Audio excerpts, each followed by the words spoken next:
இந்த வீடியோ வந்து பார்த்திங்கன்னா, ஒரு அவேர்னஸ்க்காக தான் நான் வந்து எடுத்தேன்.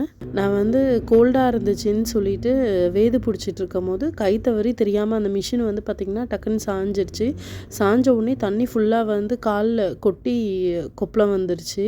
நான் வந்து எரிச்சல் தாங்க முடியாம அந்த பேண்ட்டை வந்து தூக்குனதுக்கப்புறம், அந்த பபுள் வந்து உடஞ்சி ஸ்கின்னு வந்து வயிட்டிட்டு வந்துருச்சு. எனக்கு ஆக்சுவலாக இப்போ தான் தெரியும். ஃபஸ்ட் டைம் வந்து இந்த மிஷின் வந்து பார்த்திங்கன்னா, நம்ம நல்லா லாக் பண்ணியிருந்தா கூட லீக் ஆகும்ன்ட்டு எனக்கு இன்றைக்கி தான் தெரியும். நான் இதுக்கு முன்னாடி கூட என் பசங்களுக்கெலாம் வந்து நான் ஸ்டீம் பண்ணியிருக்கேன்.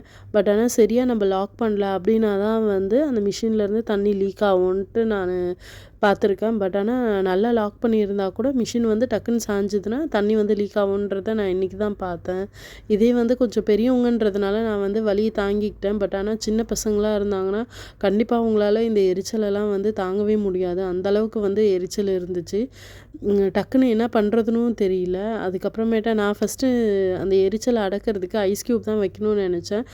என் ஹஸ்பண்ட் வந்து கூகுளில் செக் பண்ணி பார்த்துட்டு, ஐஸ் வாட்டர் இல்லை ஐஸ் க்யூப்லாம் வந்து வைக்கக்கூடாது. Room temperature water, cooling water தான் வந்து ஊற்றணும் அப்படின்னு சொல்லிட்டு சொன்னாங்க.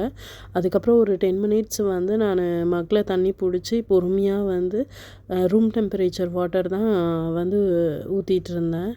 அதுக்கப்புறம் காட்டன் துணியை வச்சு துடைச்சி எடுங்கன்னாங்க. பட் ஆனால் எனக்கு ரொம்ப பயமாக இருந்துச்சு, எரிச்சலாக இருக்கும் அப்படின்னு சொல்லிட்டு நான் ஃபேன் போட்டு தான் காய வச்சேன். க்ரீம் எதுவும் அப்ளை பண்ண வேணாம் அந்த புண்ணில், ஆலோவேரா ஜெல் இருந்தால் போட்டால் நல்லதுன்னு சொன்னாங்க. அதுக்கப்புறம் என் ஹஸ்பண்ட் வந்து கடையில் போய் ஆலோவேரா ஜெல் வாங்கிட்டு வந்து கொடுத்தாங்க.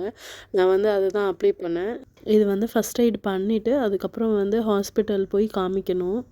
எனக்குமே இந்த இன்சிடெண்ட் நடக்கிற வரைக்கும் இந்த ஸ்டீம் பண்ணுற மிஷினில் வந்து பார்த்திங்கன்னா, நம்ம கரெக்டாக லாக் பண்ணியிருந்தா கூட கை தவறி தெரியாமல் பட்டுச்சுன்னா சாஞ்சதுன்னா வந்து தண்ணி லீக் ஆகுன்றதே எனக்கு வந்து இன்றைக்கி தான் தெரியும். ஏன்னா வந்து கரண்ட் ஆனில் இருக்குது, தண்ணி வந்து கொதிச்சிட்ருக்கு. அந்த தண்ணி பட்டு அந்த தோல் வயிட்டின இடம் வந்து கொஞ்சம் தான். பட் ஆனால் அந்த புண்ணாக இருக்கிற இடத்த சுற்றி வந்து பார்த்திங்கன்னா அவ்வளோ எரிச்சல் இருந்துச்சு. அந்த இடமும் ஆனால் வெளியில் வந்து தெரியல. பட் ஆனால் அந்த இடமும் வந்து உள்ளுக்குள்ளே வந்து அந்த எரிச்சல் இருந்துச்சு. இதுக்கே வந்து பார்த்திங்கன்னா துணி மேலே தண்ணி பட்டு இந்த அளவுக்கு வந்து பேர்ன் ஆகிருக்கு. துணி இல்லைன்னா ஸ்கின்ல டைரெக்டாக இந்த தண்ணி பட்டிருந்தேன்னா இன்னும் எப்படி ஆயிருக்கும்னு தெரியல. அது வரைக்கும் கடவுளுக்கு தான் நன்றி சொல்லணும். இந்த ஸ்டீமர் வந்து பார்த்திங்கன்னா நான் வருஷக்கணக்கில் யூஸ் பண்ணியிருக்கேன். ஆனால் இவ்வளோ நாள் வந்து பார்த்திங்கன்னா இது நல்லா லாக் ஆகியிருந்தா கூட தண்ணி லீக் ஆகும்னு எனக்கு இது வரைக்கும் தெரியாது. இன்றைக்கி தான் நான் வந்து தெரிஞ்சுக்கிட்டேன்.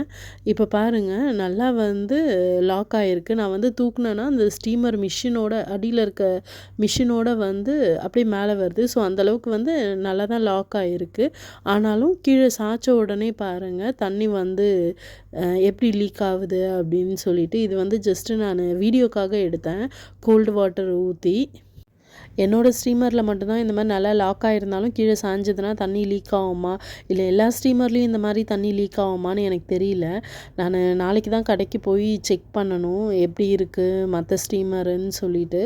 ஸோ இந்த மாதிரி வந்து லாக் ஆகிருந்தாலும் கீழே சாய்ஞ்சதுன்னா தண்ணி லீக் ஆகும்னு தெரிஞ்சிருந்தால் நான் கொஞ்சம் கேர்ஃபுல்லாக இருந்திருப்பேன். ஸோ என்ன மாதிரி நிறைய பேருக்கு வந்து தெரியாமல் இருக்கும். ஸோ அதனால் வந்து நீங்கள் உங்கள் ஸ்டீமர் வந்து யூஸ் பண்ணுறதுக்கு முன்னாடி செக் பண்ணிக்கோங்க, இந்த மாதிரி லீக் ஆகுதா என்னன்ட்டு. ஏன்னா தெரிஞ்சதுன்னா நம்ம கொஞ்சம் கேர்ஃபுல்லாக இருந்துக்கலாம். நம்ம கிட்ஸுக்கெலாம் யூஸ் பண்ணும்போது இன்னுமே ரொம்ப கேர்ஃபுல்லாக இருக்கணும். ஸோ அதுக்காக தான் நான் இந்த வீடியோ எடுத்தேன். இது வந்து ஒரு அவேர்னஸ்க்காக தான் நான் இந்த வீடியோ எடுத்தேன்.